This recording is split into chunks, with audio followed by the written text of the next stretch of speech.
এখানে যে মিডিয়ার ব্যাপারটা আসছে এবং সেটা নিয়ে একটু কথা বলি আর কি। ধরেন প্রথমত আমাদের যে জিনিসটা বোঝা দরকার, আমরা যে রাষ্ট্রের অভ্যন্তরে বসবাস করছি আর কি, সেই রাষ্ট্রটা তো কোনো নিরপেক্ষ প্রতিষ্ঠান না।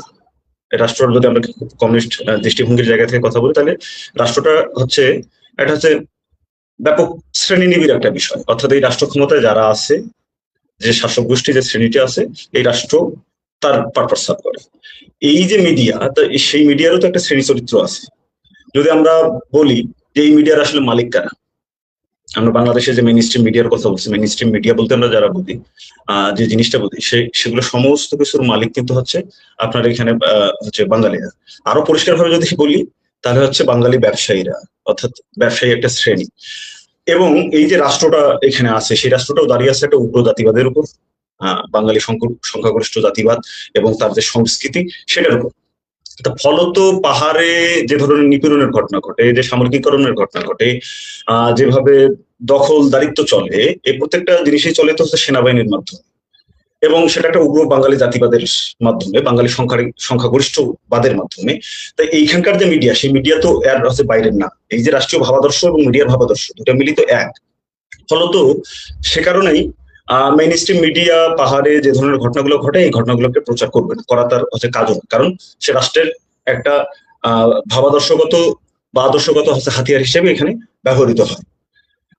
বরঞ্চ সে এই কাজটা করতে পারে, রাষ্ট্র যে ধরনের নিপীড়নের ঘটনাগুলো ঘটায়, এখানে আমরা আলোচনায় শুনলাম, আলোচকরা ডজন খানেক গণহত্যার ঘটনা কথা উল্লেখ করেছেন। বরঞ্চ এই জিনিসগুলোকে আরো লেজিটিমেট করা, পাহাড়ে ঘটে যাওয়া সমস্ত অন্যায় কেন বৈধ সেটার পক্ষে যুক্তি হাজির করা এখানকার মেইন স্ট্রিম মিডিয়ার কাজ। আচ্ছা, এরপর চলে আসি আসলে সমতলে এই যে জিনিসগুলো প্রচারিত হয় না, প্রচারিত না বা প্রতিক্রিয়া হয় না, প্রতিক্রিয়া না হওয়ার আসলে কারণটা কি? এইটা একটা বড় বিষয় হচ্ছে, দেখেন সমতলে যারা বসবাস করে একটা বড় অংশের মানুষই তো হচ্ছে বাঙালি, এবং এই দেশে বাঙালিরা হচ্ছে সংখ্যাগরিষ্ঠ। আমি এখানে বললাম যে এই রাষ্ট্রের ভাবাদর্শগত তার ভিত্তিটা কি, সেই ভাবাদর্শগত যে ভিত্তি, সংস্কৃতিগত জায়গা থেকে বাঙালি সংস্কৃতি, জাতিগত জায়গা থেকে বাঙালি সুপ্রিমেসি, সেটা তো এখানকার সমতলের মানুষও সেটার সাথে যুক্ত। এবং হচ্ছে দীর্ঘদিন ধরে এই যে রাষ্ট্র, এই জিনিসটা বাঙালি মানুষের উপর ইনজেক্ট করছে। রাষ্ট্রের অন্তর্গত যেসব প্রতিষ্ঠান মানে মিডিয়া যারা আছে, আদর্শগত হাতিয়ার হিসেবে যারা কাজ করে, তারাও কিন্তু এই মানুষগুলোর উপরেই হচ্ছে সেই জিনিসগুলোকে ইনজেক্ট করছে, এবং এই মানুষগুলো এর বাইরে কিন্তু না। ফলত পাহাড়ের কোন ধরনের ঘটনা যখন পাহাড়ি জনজাতির উপর হচ্ছে নিপীড়ন বা নির্যাতনের ঘটনা ঘটে, সেই জিনিসটা এখানে খুব সিম্পলি বাঙালি এবং পাহাড়ির দ্বন্দ্ব হিসেবে আসে। এবং সেই ক্ষেত্রে একটা ব্যাপক ধরনের জাতীয় ঐক্যের ঘটনা সংঘটিত হইতে পারে, সেটা হচ্ছে সার্বভৌমত্বকে কেন্দ্র করে। অর্থাৎ ওইখানে পাহাড়ি জনজাতির মানুষ যে কথাই বলুক না কেন, তাদের ভাষার কথা, তাদের সংস্কৃতির কথা, কিংবা তাদের আত্মনিয়ন্ত্রণের প্রশ্ন, স্বায়ত্তশাসনের প্রশ্ন, সমস্ত কিছুকেই এইখানে ট্রান্সলেট করা হবে যে তারা হচ্ছে বিচ্ছিন্ন হইতে চায়, বিচ্ছিন্ন মানে হইতে চাওয়ার জায়গা থেকে। এই বোর্ডটা হচ্ছে এখানে জাতীয় ঐক্যের মতো করে হচ্ছে তৈরি করা হয়। মজাটা হচ্ছে, ধরেন এই ধরনের জাতীয় ঐক্য কিন্তু বাঙালিদের ক্ষেত্রে হচ্ছে ফলস ঐক্য আর কি। ধরেন পাহাড়ে যে ধরনের নিপীড়নের ঘটনাগুলো ঘটে, ভূমির উচ্ছেদ থেকে শুরু করে, পর্যটনকে কেন্দ্র করে, পুঁজির নিয়ন্ত্রণকে কেন্দ্র করে, সেখানকার ভূমির নিয়ন্ত্রণকে কেন্দ্র করে, এই প্রত্যেকটা স্বার্থ কিন্তু থাকে হচ্ছে বাঙালি ব্যবসায়ীদের। এর সাথে কিন্তু পুরো বাঙালি জাতিগোষ্ঠীর ব্যাপার না, কারণ বাঙালি জাতির মধ্যেও তো নিপীড়িত শ্রেণীর মানুষ আছে। এখানে সংখ্যাবহুল বড় একটা বাঙালির অংশই হচ্ছে শ্রমিক, কৃষক এবং মেহনতি মানুষ। সে হচ্ছে সে তার জাতির বুর্জুয়া বা ব্যবসায়ীদের কর্তৃকই তো এখানে নিপীড়িত হয়। 54 বছর ধরে যারা বাঙালিদের হচ্ছে শাসক হিসেবে এখানে আবির্ভূত হয়েছে, সেটা শুধুমাত্র পাহাড়ের জাতিগত ভাবে নিপীড়ন করছে তা তো না, শ্রেণীগত ভাবেও সমতলের মানুষকে তো নিপীড়িত করে। কিন্তু তারপরে এখানে বারবার একটা ফলস ঐক্য জায়গা তৈরি করতে পারে তারা, পারে হচ্ছে আপনার মিডিয়ার কারণে, পারে হচ্ছে রাষ্ট্রের ভাবাদর্শ কত হাতিয়ার যে পরিমাণ শক্তিশালী আর কি, তার বিরুদ্ধে যে ন্যারেটিভ গুলো, সেই ন্যারেটিভ গুলো হাজির না থাকার কারণে। এই জিনিসটা আপনি সহজে বুঝতে পারবেন। ধরেন 5ই আগস্টের পর ঘটনা যদি বলি, মানে এটা খুব রিসেন্ট সময়, যেহেতু আমাদের হয়তো রিলেট করতে সুবিধা হবে, সেই সময় কিন্তু বারবার একটা বিষয় হচ্ছে আপনার আলোচনায় আসতো, সেটা হচ্ছে জাতীয় ঐক্য, জাতীয় ঐক্যের কথা আর কি। সেই জাতীয় ঐক্যের মধ্যে কিন্তু কখনো আপনি দেখবেন না যে পাহাড়িরা ছিল আর কি, মানে পাহাড়ি জনজাতির মানুষ কিংবা সমতলে বসবাসকারী অন্যান্য জনজাতির মানুষ, তাদের কথা কিন্তু ছিল না। সেই জাতীয় ঐক্যের মধ্যে কিন্তু ছিল না হচ্ছে শ্রমিকের প্রশ্ন। শ্রমিক যখন রাস্তায় নামতো তখন বলা হতো যে প্রতি বিপ্লবের ঘটনা ঘটতেছে।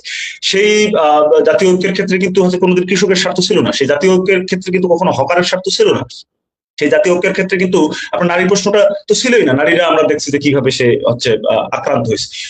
শুধুমাত্র সেটাই না, যে মনে করেন এখানে যে মুসলমান সংখ্যাগরিষ্ঠবাদেরও একটা চর্চা চলে, তারই একটা যারা হচ্ছে মাজারপন্থী মানুষ আর কি, সেই মানুষও কিন্তু ছিল না, ফলে তাকে আমরা আক্রান্ত হইতে দেখছি। কিন্তু তারপরও তো মানুষ হচ্ছে বিশ্বাস করতে চাইছিল যে এখানে একটা জাতীয় ঐক্যের ঘটনা আছে। তো এই ধরনের ফলস জাতীয় ঐক্যের ঘটনা তো, বা এই ধরনের আপনার টান বা এর প্রতি এক ধরনের আকৃষ্ট হওয়া, এটা প্রথম না। কিন্তু আমি যদি বলি, ধরেন বুর্জোয়া শাসক গোষ্ঠীটা বারবারই হচ্ছে তার জাতির অভ্যন্তরীণ মানুষকে হচ্ছে শ্রেণীগতভাবে নিপীড়ন করার জন্য এই ধরনের জাতীয় ঐক্যের বিষয়গুলোকে তৈরি করে।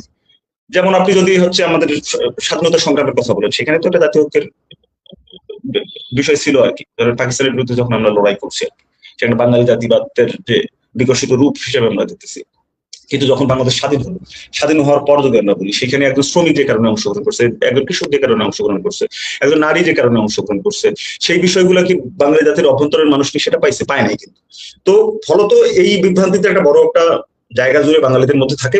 এই কারণেই সে শুধুমাত্র জাতিগতভাবে ভিন্ন হওয়ার কারণে পাহাড়ের মানুষজন ঠিক একই ধরনের নিপীড়নটা যখন পাহাড়ের হয়, পাহাড়ে যখন যখন যে মনে করে, সে মনে করে যে সেখানে সেনাবাহিনীটা কাজ করতেছে তার দেশের হচ্ছে অখণ্ডতার কারণে, কিন্তু মোটেও কিন্তু সেটা না।